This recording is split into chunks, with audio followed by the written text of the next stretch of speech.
welcome to edition 73, part 2 of All Killa No Filla podcast with me, Rachel Fairburn and Kiri Pritchard-McLean. Just before we start, we'll do our usual disclaimer. This isn't hero worship. We do this podcast because we're mutual interest in serial killers. As long as we are doing this podcast, it stops us from writing to them in prison. So, yes, part 2 of the Happy Face Killer. I'll tell you what, I think people are getting sick of disclaimers at the minute because every fucker's got one now, aren't they? Like, Have they? Well, you know what I mean? Like, if you go in the gym now, it's like, oh, you have to click a box that says you've not been in, you know, their disclaimers like, you've got to say you've not been near anyone with COVID. And then you go in a pub and you've got to tick things, be like, have you been been near anyone who's got COVID? Everywhere's got a fucking disclaimer now. Not as good as ours, though. No, it's not. They wouldn't have a room full of people chanting along with them. No, Speaking of room full of people, we are absolutely blown away by you guys, as usual. Yeah. So basically, we put a digital show on sale on Halloween, which is our anniversary. 6 years we've been going, is it? 6 years, yeah. 6 long fucking years. Wow. Yeah. Flipping My heck. longest significant relationship. Yeah, I think it might be mine as well, actually. Yeah, so we put a show on sale and we're doing it from the Monkey Barrel in Edinburgh. The plan was to potentially have people in the room. Obviously, that's not a safe thing to do, so it'll just be us in there. And it's also a way of raising money for the venue, which is absolutely brilliant, but is in big trouble because of COVID. And we were like, oh, we should sell a couple of hundred tickets. Thousands and thousands of tickets later. It's ridiculous. It's ridiculous because we're basically at the point now where like, oh, we didn't know this many people were going to get tickets. And that's an issue because what we're going to use the software to stream it on is at like maximum capacity. So basically, if you are listening to this and you did not hear about the announcement, we're only going to have it on sale for a little bit longer. So if you wanted to come, you can go to livenation.co.uk and get tickets. If you're around the world, you are so welcome to be a part of it because it stays up for 48 hours anyway, so you don't have to worry about missing it for work or being in a different time zone. And also there will be fancy dress. Yes, there will. So please dress up. Please take a picture of yourself watching the show in your fancy dress. Don't just fucking recycle a good outfit from 3 years ago. Because we will know, or we'll see a picture of you in front of us. And then we'll pick our favourites after the 48 hours has gone by. And we'll send our brand new merch out to you. Yeah, exciting. Do you know, it's weird as well, because like when I woke up in the middle of the night the other night, and I couldn't get back to sleep, so I just started, I'd had an email off some company that I'd bought shoes off, and they were having a Halloween sale, and I almost, at 3 a.m, bought a pumpkin outfit, and I was like, what am I doing? Just go back to sleep, Rachel. This is not what you should be doing. But I'm getting excited, you see. I'm getting excited about the Halloween show. Yeah. It's going to be great. It's going to be so fun. And also it's just made us, we have missed doing live shows so much, as you may or may not know. We're meant to do some drive-ins and they just basically weren't safe. We couldn't make it happen. So, well, not safe, it's just we couldn't make it happen. So doing this show digitally is going to be amazing, and we're still looking at trying to make a huge Christmas show happen. Fingers crossed. Fingers crossed. So the upshot of it is, tickets are on sale for the live stream on Halloween, but they won't be on sale for much longer. No. So that is what we must stress. Basically, we're probably about 40 tickets away from, like, okay, well, this is ridiculous. There's absolutely no more people that can attend this. Yeah. So, yes, if you want to get a ticket to a live show, do it soon, please. That's that bit out of the way, isn't it? Yeah, that's the admin done. We didn't think we'd have to do this because we were like, well, we definitely won't send this many. But it's been a absolutely bonkers amount. So thank you so much. Yeah. And it's been amazing. And it's nice, though, because we love Halloween anyway. But everyone's been really excited going, oh, great, at least I can do something on Halloween now. Yeah, exactly. Because it's like, I love it. And I've been buying stuff to decorate the house with. But, like, who for? Like, do you know what I mean? Like, yeah. You can't have a party, you can't have people over, like, but now... Can't go trick-or-treating. Can't go trick-or-treating. So, yeah, now I don't have to worry about it because I'll be with you. Yeah, very exciting. I'm really looking forward to it. It's going to be good. In the spooky city of Edinburgh. It is quite eerie, isn't it? Maybe we could fit a ghost tour in. Did you mention the ghost tour you went on? You never mentioned this, did you? I did. Did you tell this story? I don't think you told this story because you only told me this the other week. I don't think you told it on the last podcast. Where was I regaling you with it? When we were at your house. I must have told this story. You told me this when I was at your house a couple of weeks ago. Where was it? Whitby, the ghost tour you went on. Oh, yes. I'm sure I've told this before, but my partner and I went for a little weekend away at Whitby, stayed in the La Rosa Hotel, which is absolutely amazing. I do thoroughly recommend it. It's I can't even describe it. Just go on the website and have a look. It's bizarre but brilliant. So we stayed there, and then while we were wandering around Whitby Town Centre, there was a chalkboard up for a ghost tour later that night. So I was like, yes, please. So we went there at like 3 minutes to 7. I think it starts at 7. And the guy was like, came over, and he had sort of like, he'd like blacked his eyes out with like, you know, I don't know, like black eyeshadow. And he had like a hat pulled around his face, and he was in like fingerless gloves, and he comes up and he was like, are you here for the ghost tour? And we were like, yes, we are. And he goes, okay, well, it's $5 each, but if nobody else comes along, it won't go ahead. and sort of sunk into the background. And then he was like, I'm going to the shop. Do you want anything? And we're like, no, it's okay. So he just stood there, and he comes back with it like a bag of Warburton's bread swinging from his hand. Can I just say, he just threw. I never knew that undead were so polite. Very nice. Do you want anything from the shop? Yeah. Maybe that's what they're trying to contact on Ouija boards all the time. They're like, I'm going the shop. Do you want anything? So he bought a loaf of Warburton's bread. What did he do with it? And then he just like, because it was I think it's the site of an old town hall. So it's like a clock tower with like columns underneath, but the underneath is open bar these columns. And he just sort of threw it in there for later. So he just threw this bag of bread in there and was like, right, follow me. And then the ghosts he told us weren't ghosts. They were just horrible deaths that happened, including one of an elephant. But did he was like, oh, but he didn't take the ghost of an elephant. He didn't take you up the right street, did he? He kept saying, and if you went up there, you'd see such and such a thing. Yeah, but we're not going up there. Yeah. So he was like, oh, if you go up there and onto that street, there's the ghost of da-da-da. And he's like, but we won't go there tonight. And then he was basically making a stand in the like awning of pubs. It seems like it's as if to me you'd go on a tour of the Louvre in Paris, and the tour guide going, yeah, the Mona Lisa's in there, but we're not going to go in. We're just going to go around that room and just stand outside the cafe. It doesn't make any sense. No, none of it did. It was really entertaining though, and like my boyfriend and I always get like very into stuff like that, and my boyfriend's very sweet and will like answer all the questions. Yeah, and he answered. He was like, oh, what? He was like, what grand and flamboyant animal do you think they brought over from India? And we'd just come back from Sri Lanka where there's peacocks everywhere. And my boyfriend was like, peacocks? And he was like, no peacocks. And then tried to make everyone laugh at my boyfriend. It was very weird. I say everyone, it was like 3 disinterested teenagers and their well-meaning mum. So we wandered around Whitby for an hour, basically freezing our tits off. And it ended with him closing his eyes and singing a sea shanty on the pier as we all just sort of walked backwards. It was yeah.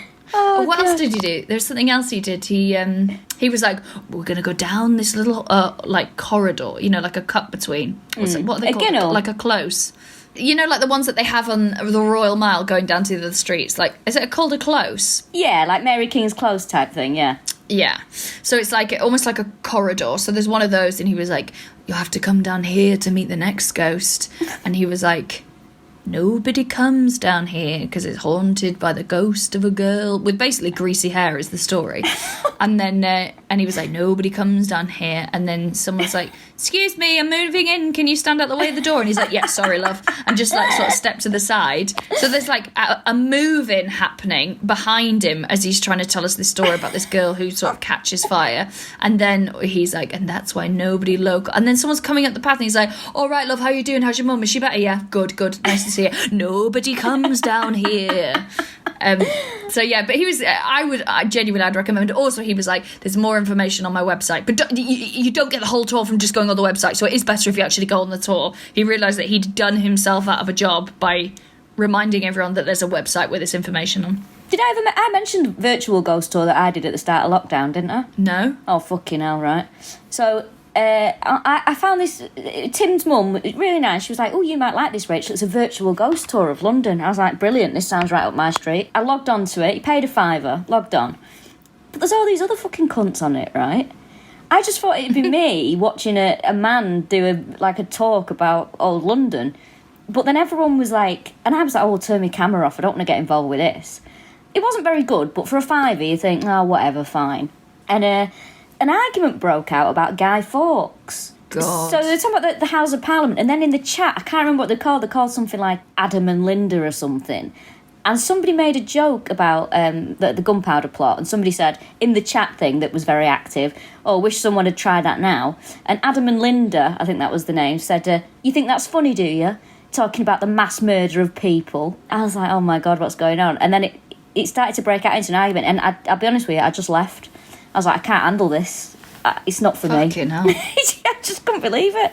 But also people were like, they're leaving the cameras on and just sat in the dressing gowns watching it in the lounge. It was really weird. I find that with some gigs that have an online front row, where the people, I'm like, you're on camera too. Yeah, I don't get it. Yeah, it's really strange. You've got to be a real exhibitionist, and I say that as a stand-up comedian, right? You've got to be a real exhibitionist to want to leave your camera on a Zoom thing. There's a brilliant gig that has a live front row. It was digital. I think it's gone back to normal now. And someone apparently... afterwards, the gig was really nice, and then the guy who runs it messaged me afterwards and was like, sorry about that girl who was just staring everyone out. And I was like, she did pull focus somewhat. And he was like, she asked to be on the front row.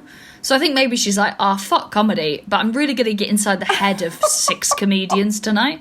She literally, I've never seen such a stony face in my life. And it's, heartbreaking where you're like, throwing out your jokes and trying to do some new stuff and, just trying to keep your spirits up, and just this girl fucking staring you down. Hell. Oh, God, she sounds like she should be on the ghost tour. Anyway, we better get on with this, haven't we? Yes. Come on. So, Laverna is in prison for the murder of Tanya Bennett, is it? Yep. Tanya. One thing we found out about Laverna, I think we mentioned this on the last podcast, is that she was a true crime enthusiast. She was an armchair detective. Weirdo. And she had basically managed to trick the 2 detectives who are on the case by kind of knowing enough about true crime, which I think is absolutely fascinating. So they are in jail for the murder of Tanya. We'll come back to them in about 4 years. Yeah. But let's go to the next murder. So there's another murder. There's an incident. So on Thursday, the 12th of April, Keith Jesperson is in a shopping centre, and he's approached by, he says, a drunk woman who's got a baby with her. Now, the woman was called Jean, and it was her 6-month-old son. So they have a bit of a conflab. And then they go to his car. Now, he sits in the car with her, and he tells her everything about himself. He tells her his full name, his job, where he's working, where he's going. As the conversation moves on a bit, he drove her to a remote location, and he said he wanted oral sex from her. Now, the kid's on the back seat, and Jean, I don't think was really into this. And sort of during the act, she said, look, I don't want to do this. Can you take me home? Now, he forced her to finish it, and he said to her that he'd break her neck because she became angry. As you would, she panics a little bit. She's becoming angry. He threatens to break her neck. Now, he tried to break her neck. Then he changed his mind because he thought, oh, well, if I've got to kill her, I've got to kill the kid as well, and I don't really want to do that. So what I'll do, I'll just drive her back to the shopping centre. So he drives her back to the shopping centre where he found her, where they found each other, and she goes to the police and she gives a good description of him, and she's got his full name, she knows where he works, they can track him down pretty easily. He's not very smart here, is he, No. Gives his middle name as well. So he's arrested at gunpoint, and he goes to speak to the police. He goes to talk with this detective in Corning in California. Now, he claimed that her neck had sort of, what's the word, marks on it? Twist marks on it, basically. He was like, oh no, that was an accident when we're having sex, as opposed to the fact that he tried to snap her neck 3 times. Yeah, and he said it was due to the cramped conditions in his truck. He then took the detective to the shopping centre and showed him a liquor bottle and said that it belonged to Jean, and that was good enough for them. They sort of left it and was like, okay, we can go, but he is charged with sexual assault. Now, he failed to appear in court later on, And a while after this, he was then arrested in Iowa after someone put his name through the crime database. They found there was an outstanding warrant for the crimes that he'd committed. However, then the warrant is deemed too weak, so his charge is then reduced to a misdemeanour. And then they just go, do you know what? The cost of getting him here to go with his trial, it's just not worth it, so we'll just let him off with everything. Isn't that so mad that someone can have a felony warrant against them? Yep. That then they can go, oh, it's a bit weak because it's sexual assault, reduce it to a misdemeanour, and then go, you know what, it's no, there's no point in even doing it for the cost of sending him back to the state, so we'll just exonerate him. Like, that is absolutely fucking mad logic. Yeah, it's just not worth the hassle. Ugh. So August 30th 1992, a body is found in Blythe, California. Mm-hmm. We don't know much about the victims. In fact, there's going to be a few victims that we don't know an awful lot about because he didn't know an awful lot about them. Yeah. And a lot of these women were barely identified. And you're going off information that a serial killer known to bullshit, we'll get to that later, has given you. So her name was Claudia, but we don't really know much than that. This is his MO. He raped her and strangled her. He says she tried to extort me for my wallet, and then was like, oh, but she didn't bargain for this. So that is he tries to justify it by being like, oh, she tried to take my wallet, and it's like, then what, you raped her and killed her? They're like, that's not tit for tat, is it? Yeah, exactly. Also, there's quite a lot of quite gruesome stuff in this, so if you're not feeling it, skip forward a few seconds now. But the way he used to strangle his victims is he would put his fist into their throat. Ugh. So through their mouth down into their throat until they basically passed out and died. Now, I have to say, and I would never have a laugh at the way somebody's murdered, but I went to the dentist today, and the hygienist, and I was in the chair going through the cleaning procedure, and this podcast, the research we'd done for this, flashed through my mind. The fucking hygienist put a fist in my mouth. Ugh. Right, I've got a really small mouth, as you know, right? And it's a talking point. Listen, when I see medical professionals, especially in, the oral health industry, they like to say that I've got a very small mouth, right? And I have that conversation. Do they? Yeah. Oh, you got a very small mouth. Oh, you've got a small mouth. Also, whenever Don't worry about that, mate. You should see the size of my arsehole. Oh my God, please, when will it stop? Is that what you say, yeah? Also, I have stop it. Also, I have, whenever I have my nails done, I always have to have a conversation about how small my nails are, right? It's fucking boring. Anyway, so she's doing it, cleaning my teeth, and I'm like, her fucking fist is in my mouth. That's weird, innit? Like, the front, because she's quite a small woman, her entire fist, the front of it was in my gob, and I was like, what is going on? This isn't right, this. And she had a really weird technique of cleaning my teeth. It sounds like, I'm going to say, she's got a really weird technique of cleaning my teeth. I don't know why she stuck her finger up my bum, but she was wearing gloves. She was COVID safe. But I mean, whatever works. And then you had to spit in the sink afterwards, yeah? Yes, yeah. And now I can't sit down. It's just really weird. Honestly, it just flashed into my head. I was like, oh, good. It just reminded me of that. Horrible. I must have told the story about Ed getting a finger up his arse. No. I'm sure this has been told on the podcast before, but there's a Gaines sketch about it. So Ed has a bad stomach, and he goes to his girlfriend at the time. I think her parents were doctors.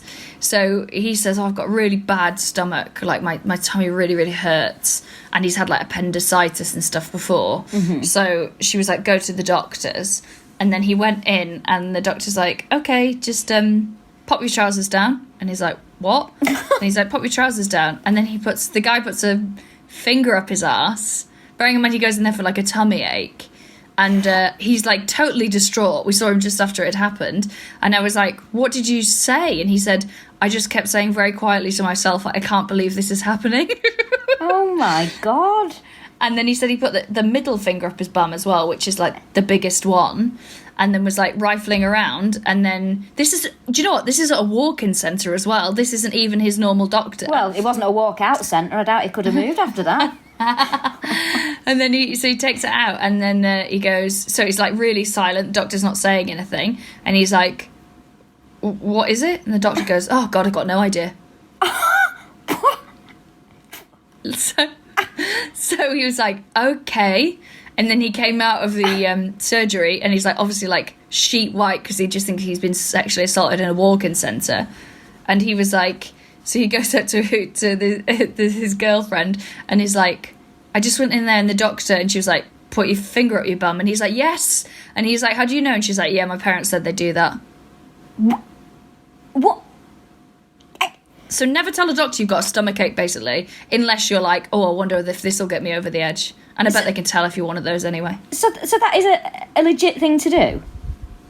Apparently, yeah. He must have given symptoms that they thought was to do with his butt, I guess. Oh my God. I'd rather just have tummy ache. Yeah, I just have a hot water bottle for 2 days rather than a stranger putting his digit up my butt. I kind of just would just see that through. Like, wow, that's a horrible story, isn't it? Yeah, I thought I told you that. I mean, I think I would have remembered, surely. Yeah, there's a whole Gain sketch about it. Yeah. Oh, God. So, a month later is his next murder. It's Cynthia Lynn Rose, who was a sex worker. Now, he claims, oh, yeah, I murdered her because she snuck into my truck. Yeah, which also, again, it's not a justification. Even if she had snuck into your truck, mate, tell her to get out if you're that ass. Don't murder somebody. Yeah. But also, I don't believe she did either. No. I think he just... No. You know, he's a Billy bullshitter, mate. He is. Again, there's not a lot of information on these women, which is very frustrating, actually, because I really hate it when there's, you know, you've got to rattle through just the victims, and it's like there's not really anything about them or the families or anything like that. And you would think as well, seeing as this is relatively recent, you think there'd be a little bit more. So there's another murder. The fourth one was another sex worker, Laurie Ann Pentland. This was in Salem, in Oregon. Now, he said that she'd agreed to have sex with him for money, obviously. He said that she threatened to double the fee. And then when she threatened to call the police, he strangled her. Now, I don't know why a sex worker would be ringing the police. If she said, I'm doubling the fee, and they have an argument, she's not going to ring the police to be the voice of reason in the argument about an illegal transaction. Is she? Yeah. Like, I know how I can sort this. It's either Martin Lewis, the money-saving expert, or the police. Like, it's just not going to happen. Or Judge Rinder. Or Judge Judy, if you're in America. Judge Judy. Her season was cancelled, but isn't it just coming back on air under a different guise? Is it back on? I don't know. To be honest, I don't really like those court programs. I mean, you know how I feel about court cases. I just find them very depressing, those ones. Like, quite sad, aren't they? Yes, I have seen one episode of Judge Rinder. I turned it on and there was a guy from 2 years below me in my high school on, and I was like, that's all I need to know about this programme. Oh my God, really? Yeah, wow. Jibbing someone out of like 50 quid for gardening. But also, he's not actually a fucking judge, is he? Judge Rinder. Is he not? No. I know he's best friends with Benedict Cumberbatch. He's a barrister. He's not a judge. The absolute scandal of it. Well, it's purely for entertainment purposes. I'm sure they have a disclaimer that you have to sign. Yeah. Oh, yeah. Yeah, definitely. That probably says, like, we will talk to you afterwards, and that's classed as aftercare. Please don't kill yourselves. That's probably as far as it goes. So she threatens to call the police, allegedly, which I don't believe, and then he says he strangled her. Now, he was linked to her through DNA a few years later, wasn't he? Yeah, it wasn't a confession of his. It was, based on evidence. So, July 1993, in Santa Nala, he kills a homeless woman. Now, she's never identified, but at the time of the crime, they assumed it was an overdose. That's what the police said it was. And in fact, the only reason that this was linked to him is because in a letter that he wrote in prison, spoiler, he referred to killing he said a street person in the letter. And then that's what he was like, oh, I killed a street person on this date in this place. And that's when they linked it to him. So, September 1994, in Crestview, Florida, a woman who... he says was called Suzanne. Suzanne, yeah. Do you know what? That's another thing I hate. We spoke about this, but, like, I hate that a lot of these women didn't die under their own name, potentially, because they would have given assumed names, I guess, for safety or, I don't know, work-life balance, you know, whatever... reason that you give an assumed name for, and also like whatever badly remembered bit of name, or he could just be like, you know, she would have hated being called Suzanne. Like, he gets to name these women. I don't know why, but I find it really, just don't like it. It's another layer. It's just really sad as well, isn't it? Like, when you think how somebody can just go into a sort of lifestyle where nobody he's looking for them, or nobody can find them, or nobody knows where they are, or... Do you know what I mean? It's just really... It just feels so lonely, doesn't it, when you think about it? Yeah, but I honestly think that there's... we're all never that far away from that kind of thing happening, you know? That if you... Just say, like, you moved cities or something, to you know, with a partner, and then that relationship breaks down and you've fallen out with your family. Like... exactly, It takes a lot of... I guess swallowing of your pride sometimes. You don't always want people to know that you've either... You know, you feel like you failed. Yeah, or like sometimes it might be like told you so. Oh God, yeah. And like, you know, sometimes it's even if people reach out, sometimes you're, you know, too stubborn or you just don't feel like in the right headspace to then have those people back in your life. So I just think it can happen so easily that people can like disappear and lose those ties that can, well, sometimes they're dangerous for you, but sometimes they're the things that can keep you safe. So, yeah, I just think that we're all never particularly far away from that thing happening. And because, like, these women will have been loved by people in their life and probably are still loved. But just, you know, a series of circumstances have occurred that they're now sort of almost anonymous people, which is so, so sad. Yeah, it is very sad. So Suzanne, she was about 40 years old, and he did what he did. He raped her, and he then strangled her and killed her. Now, in January 1995, he gave a lift to Angela... Surprise, yeah. So she was asking for a lift from Washington to Indiana. So he's like, yeah, fine. So gets in the truck, which is... Like, that's a long way to go with someone that you don't know. A week into the trip. Like, so this is how far it is. A week into the trip. She starts to get a little bit impatient because she's like, she wants him to hurry up a bit because she's going to Indiana to see her boyfriend, and she's like, oh, I really want to get there. Can you put your foot down a bit? And he doesn't take too kindly to this. And this is his, obviously, side of the story. And he loses his temper and he rapes and strangles her. Now, there's a really horrible detail about this. Oh, fucking hell. This is, I mean, the thing is... You can't unhear it. No, and I think it's worth mentioning because it just shows how horrific he is. But yeah, if you are... I mean, I don't... You know me, what I'm like about people with sensitivities and stuff like that. Like, I get it. But I would... It's the first time I will advise caution, this next bit, because it's one of the worst things I've ever heard. Do you want to say it? So basically, he was worried that she would be identified. So what he decided to do is he got some black, I think like nylon covered rope, and he tied Angela to the underneath of his truck because he was worried that she'd be identified from her prints or her dental records. So he tied her to the underneath of his lorry, and he drove for, it says, between 10 and 12 miles. And then her body had started to come loose, and so he stopped and pulled over, and he'd basically ground off her face down to her ears. So she couldn't be identified. And then he just threw her into some long grass. She wasn't actually found for months and months. In fact, until he pointed police to where she was discarded. Yeah. So he basically said, oh, there'll be a body here in the long grass. And so she was found in September of 95. It's horrible. Can you imagine if at this point I said, no, it wasn't that bit. It was just that they went to a Busted concert.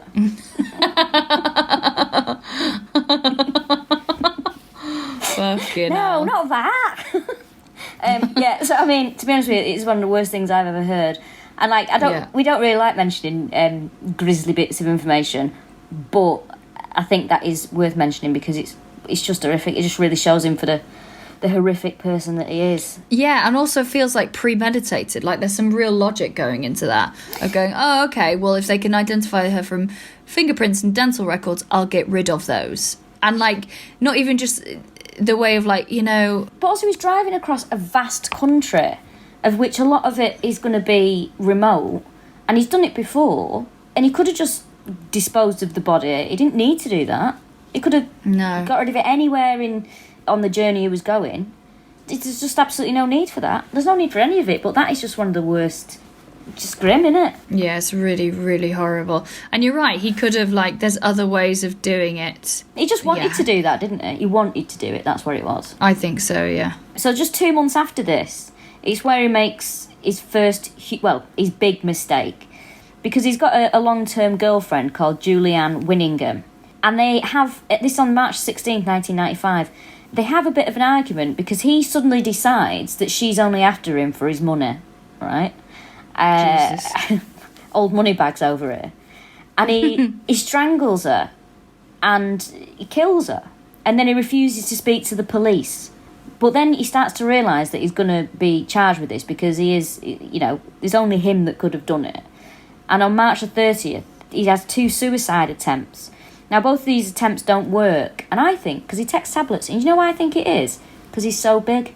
I think he underestimated the dose that would have finished him off. Really? Yeah, I think so. Because if you think about it, like with stuff like medicine has a different effect on people for different weights and heights and stuff, doesn't it? And like when you have anaesthetic, you've got to do sort of equations to make sure you get the right dose. I reckon he's just like, he's not a 2 packs of paracetamol guy, is he? He's going to need fucking ketamine, an overdose of ketamine, I reckon, or something like that. He's huge. Do you know that redheads are meant to be less susceptible to what's the other one? Anaesthetic. Really? Yeah, Kath always says that from Gaines, that the anaesthetic...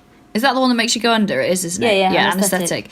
That is less... maybe that's an urban myth. I'm sure some redheads will get in contact. That anaesthetic is like less potent, I guess, on redheads. Well, this is very interesting because it is... my auntie is a natural redhead, and apparently there is evidence that redhead people have a higher pain threshold. I thought it was that they feel pain more. No, they can take it more. We're always battering my auntie. Yeah. So poor Julie's body is found on March the 10th of 95. Mm-hmm. He stripped her of her clothes as well. I'm just like, why do that? Like, you've killed her. Like, why take her clothes? Like, why have her found naked as well? Like, yeah, it's just... Hate it. The whole thing's just totally... unsavoury. And he dumps her at like a lookout point, which is obviously where people would go to get off with each other. So just like every part of it is just like, oh, fuck off, mate, you absolute twat. Now, she had moved to the area. Basically, the police did a bit of investigating, and the reason why they found out it was him is that she'd moved from Salt Lake City. I think she's part of a Mormon family.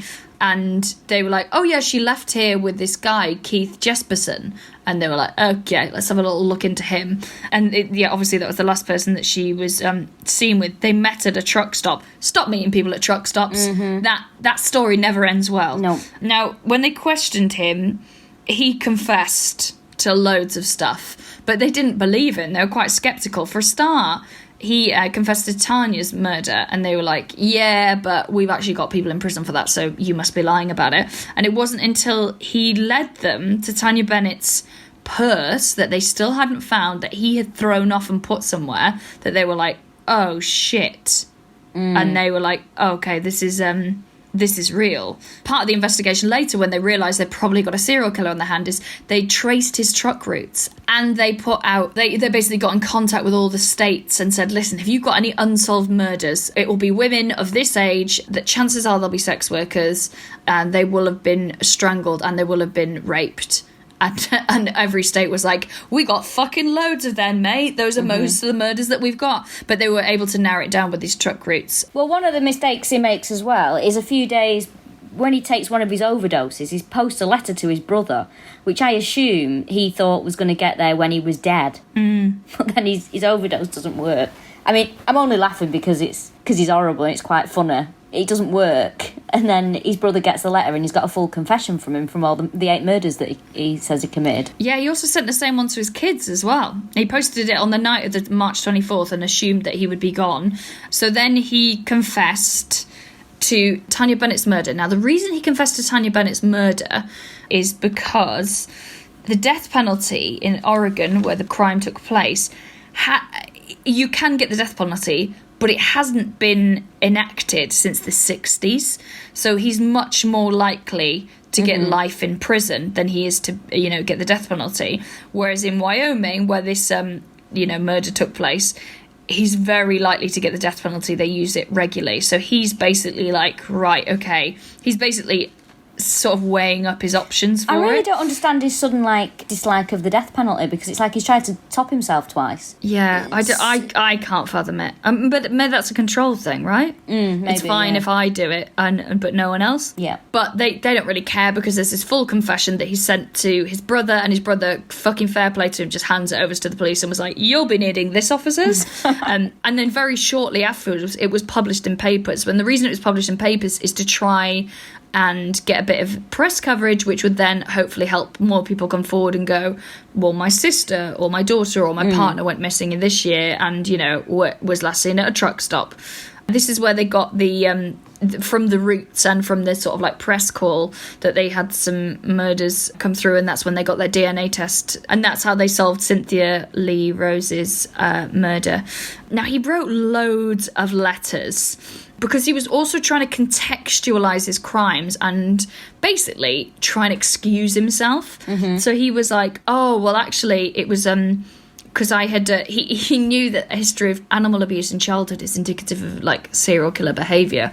So really made loads of the fact that he abused animals, and not just that he abused animals, that his father encouraged him for it. He was trying to sort of put the pictures together that this is a guy who responded to his surroundings.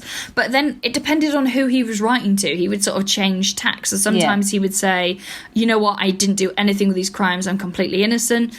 And then he would sort of flip around again, and then he would be like, oh, actually, they were piles of garbage, and you're welcome that I dealt with them for you. And in one letter, he thinks he's got a great sense of humour, which is always the sign of a dangerous man. He says, this is such shit joke. So he writes a letter and says, this is the offer you've all been dying for. The self-start serial killer kit. Go on, give off. Now you can be the only serial killer on your block. Learn from a professional serial killer. Get rid of that unwanted family member. Get that job you always wanted by opening up the slot. Everyone will be dying to meet you. You get a full-life Julie Winningham lookalike. That's his ex-girlfriend that he fucking murdered. What? You get a full-life Julie Winningham lookalike doll with an extra tough spring-back neck.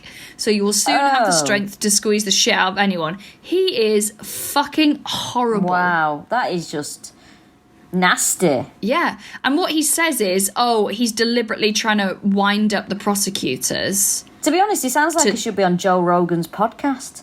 With a baseball hat on.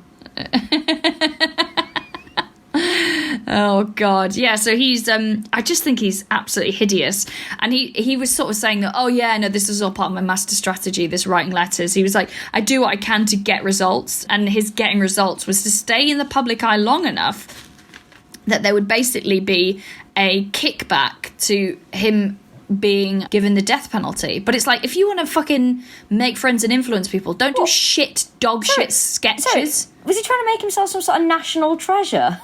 I think it was the fact that, if he was in the papers all the time, there would maybe the byproduct of that is people taking on his case and going, oh, well, actually, if you read this, that, his father was abusive and encouraged his animal abuse, so he was, Was he trying to do a Jack Hunter Vega? Yeah, I think so, yeah. Oh, wow. So while he's in jail, he starts talking loads about Julia's murder and confessing. He confesses to his attorney, Thomas Phelan, listen, I killed a load more as well. And he was like, right, well, keep your fucking mouth shut and only tell me. Because he claims over 185, doesn't he? Yes, that's what he claims. Loads. Yeah. Thomas Phelan was like, well, don't fucking tell anyone else this. But our big mouth here goes and tells loads of other inmates, and then they all snitched on him. So he confesses to investigators, and in fact the letters, he would write letters to people outside of prison, sort of outlining what he did in the murders and what he'd confessed to and what, basically just about himself, and then they would publish them onto websites. So he was kind of had an outside link with the outside world as well. He seems very fame hungry is what I would say. Yeah, I'd say so. Do you know what I think? Right, here's a theory. I think, some of these people absolutely relish the attention and try and encourage it. I think that is because if you think of a lot of their lives prior to this, they don't seem to be terribly fulfilled. And I'm not saying if you're a truck driver you can't be fulfilled, but like from my dad having done it, it certainly didn't stimulate him mentally particularly. Yeah. And I would say that if you're able to get away with all these murders, you must have a level of anonymity and a kind of lack of anchoring or roots or responsibility that allows you to just fuck off for months at a time and kill women and no one notice. You must have something about you that allows you to kind of, I guess, blend into the background. And I think being able to sort of stand up and go, I did this and I did that, and attention for any reason, whether you think it's right or not, and be, you know, like be the one everyone's talking about. I think that is a huge deal. That's sort of my broad strokes here. Here's another theory. And that's quite interesting, yeah. I mean, I think the other thing as well is, like, I think once you realise you're going to prison and once you realise the game's up, I imagine it's better to paint yourself as, like, yeah, I'm a bad guy, than, you know, just, oh, sorry about that, because you're going into a prison with loads of horrible people. So maybe that's another reason that... But ultimately, I think you're right. Ultimately, I think it's like, look at me, aren't I the best? Do you know what I liken it to? And this might upset some people, but ultimately, to quote you, Rachel, I couldn't give a fuck. A theory I've got about... obviously, it's more complicated than this, but... So in the UK, we had a referendum to leave the EU, and it split. It was the narrowest of margins, so we're leaving the EU. Now then, how people have, like, fucking doubled down on that, either side of it. Obviously, it's increasing polarisation, but also, I think, the people I know anyway, who voted leave, who I went to school with and things like that, they are so elated to be on the winning side and having what they wanted carried out, which has never happened to loads of them in their life. They're stuck in shit jobs they hate, with partners they hate. Do you know what I mean? Like, they don't get anything they want from life. And also the losing side is that, like, smug cunts like me that they went to school with who are now doing all right, and now, like, well, fuck you don't get what you want because of me. It's a decision that me and the people I know have made, and you're fucking stuck with it, you Ramonas. That's why it's so ideological and important to them, is that they are on the winning side. And these are often, like, I think, again, just speaking on behalf, not on behalf, but observing the people I know, they've had a fucking shit deal in life and they've never been on the winning side, and now they are. I get why it's so important to them. It's a very interesting theory. I think you might be... I can see what you mean, yeah. I think there's... Finally, I've got the power. Yeah, like, exactly. For once, I've had a fucking shit deal, and now I've got a bit of control. Exactly. Wow. Oh my God, Rachel, was I just wise again? I think you were, actually. Oh, do you know what, mate? It's fucking exhausting. So wise. Now, they didn't quite believe him about some of his crimes, and so when they went and found Angela's body, because he was like, fine, okay, go here and you'll find the remains of a body, but obviously large portions of her body were missing and she's been decomposing for a while. They identified her. They were like, okay, we'll prove it's her then, because you haven't left anything behind. He was like, okay, on her ankle, she's got a tattoo of Tweety Bird, and the thing I read said, doing an obscene gesture. So I imagine it was Tweety Bird flipping the bird, because I don't think you could tell if he was doing the wanker sign. No. So, that was one of the only things that was actually left on her, was this little tattoo, and they identified her by a pelvic x-ray. I don't know why that, is that another thing to worry about, that my fucking pelvis is on record somewhere? Oh, I don't know. Probably, yeah. I mean, I don't know what anyone would want with your pelvis. Well, the only person whose pelvis was of any relevance was Elvis. Yes, of course. There's not. I can't think of anyone else whose pelvis has been of interest. Or, like, no one goes, oh, you got a lovely pelvis. They also were trying to sort of pull all these threads together, so they went back to that graffiti in the men's toilets of that Greyhound stop, and got a handwriting sample from that, and they got a handwriting sample from the Oregonian, who the happy-faced killer was writing to them, and they got his letters, and they were like, right, well, this is all the same person. And also, how they got him for Julie's murder is that she had residue of tape on her mouth, so her mouth had been taped up, and they found tape that matched that in his apartment. He said, he's full of lame quotes, so strap in for this one. He said, people say that I'm a monster. I'm not a monster. Just like the movie Jurassic Park. I was created by people. He definitely thought that was more profound than it was. Yeah, I think he also thought it was more real than it was as well. Yeah, fucking awful. So he... Don't bring Jurassic Park into it.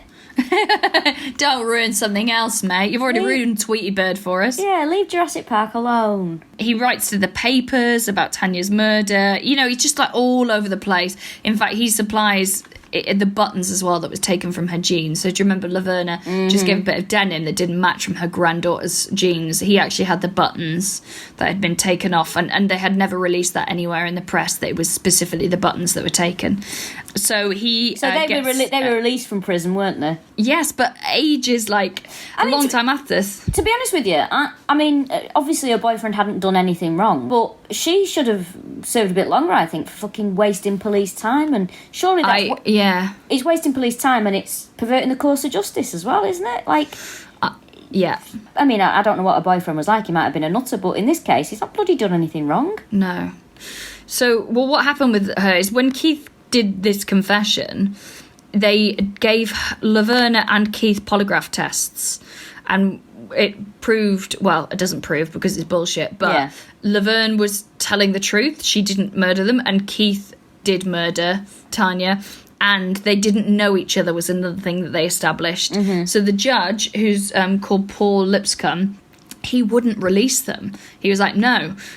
He was really mad. He was like, no, you basically was like, it'll undermine the jury if we release you. So I'm going to wait until they've gone to trial and given new evidence. And then when they can prove with the evidence that Keith has murdered Tanya, then you can go.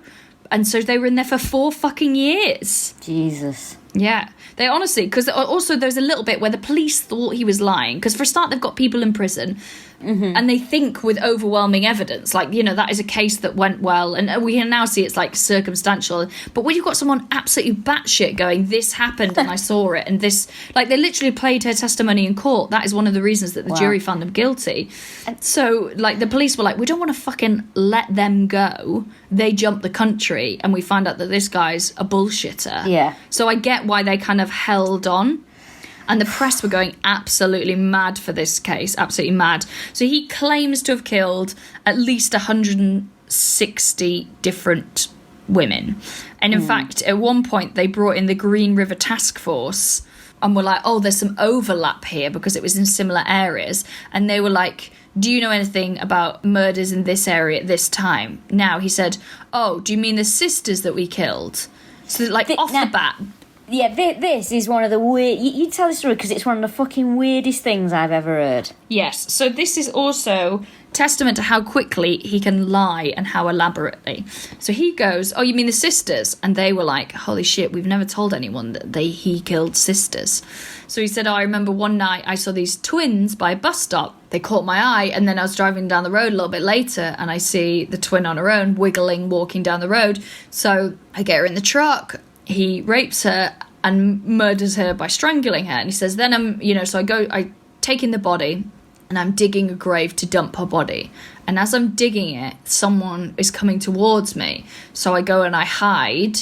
And he was like, and then I see he's got a body, just like I've got a body, in a bin bag. And he puts it down and he starts digging a grave. Anyway, when I see he's doing that, I go over to him and he's like really startled. And he's like, who are you? And he says, I'm doing the same thing as you. I'm burying a body. Now, he'd taken all the jewellery off the body is what he said.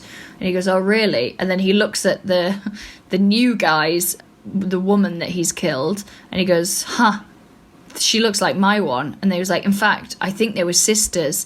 And then shows her the jewellery, and then they both cry, and then they both bury the sisters and go, well, I guess we have more in common than we thought, and then just go out, away into the world.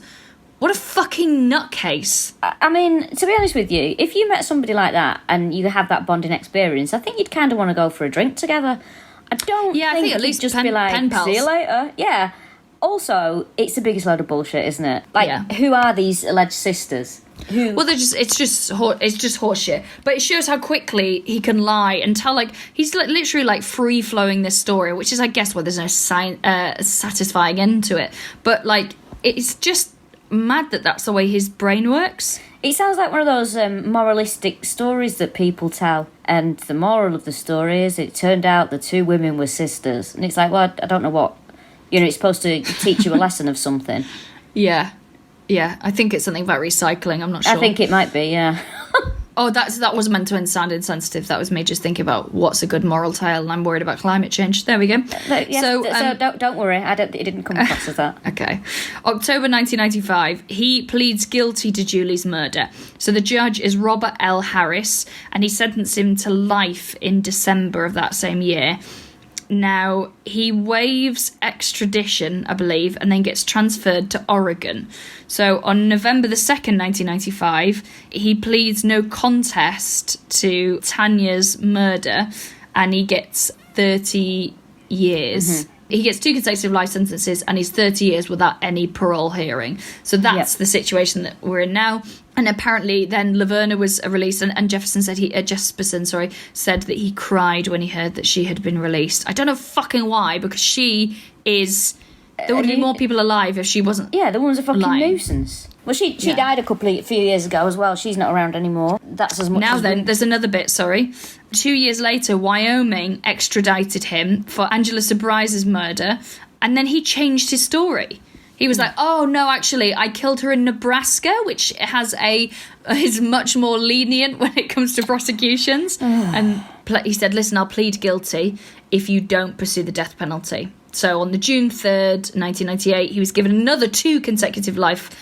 So altogether, he had 2 consecutive life tariffs, which was for 2 murders. And, he won't get parole for an awful long time. He was also extradited to California, and that's where he got a 4th life sentence. Fucking hell, he's been everywhere, hasn't he? I know, yeah. He's in, he's not getting out. He's probably still writing letters to people with a smiley face on, isn't he? He's probably keeping that up. Definitely. I imagine there's some murderabilia sites with a bit of that old shit on it. Definitely. A bit of a side note as well. So his kids obviously had a really hard time with him growing up, because he wasn't the most normal dad, even though he turned up. His daughter Melissa used to say that he used to talk to her about inappropriate things, like sexual things he'd done with his girlfriend and stuff like that. And, she started to feel a bit uncomfortable about it. And she just thought, oh, my dad's a bit weird. Now, anyway, as years have gone on, since he's been put in prison, Melissa has got a bit of a career as a journalist. Now, she's been on Dr. Phil, talking about her dad.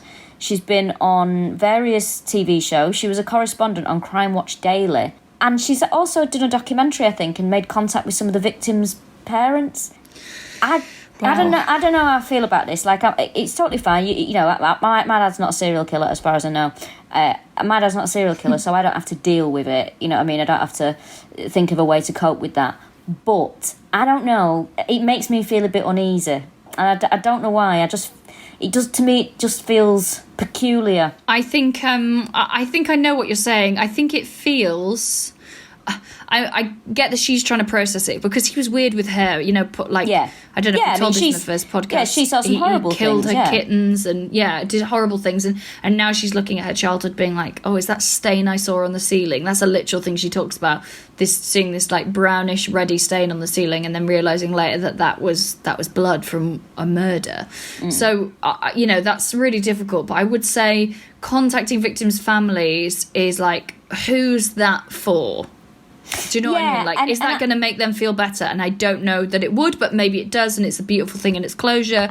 But it feels like that's her working her through her process. And also, you can't apologise for what your father's done to someone else. It's a bit, he's probably not sorry. He was sorry, he'd have said so, but he's not.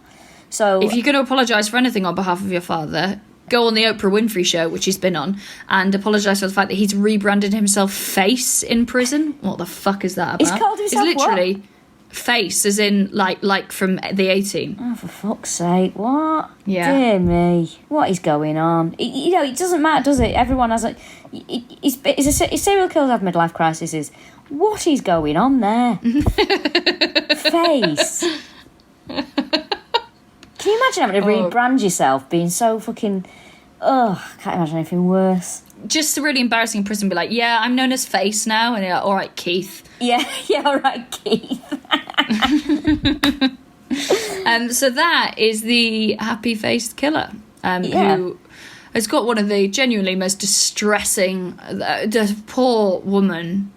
Yeah, I just can't believe what he did to her. It will be forever in my mind. Do you know this was my choice, this one, and I regret it. I do. I really wanted to do this one as a podcast, but I don't know. There's just been something about it that I'm like, I'll be glad never to read anything about this again or hear any new information about it. I don't know. It's just I've had my fill of it. I'm out with this now. I'm done.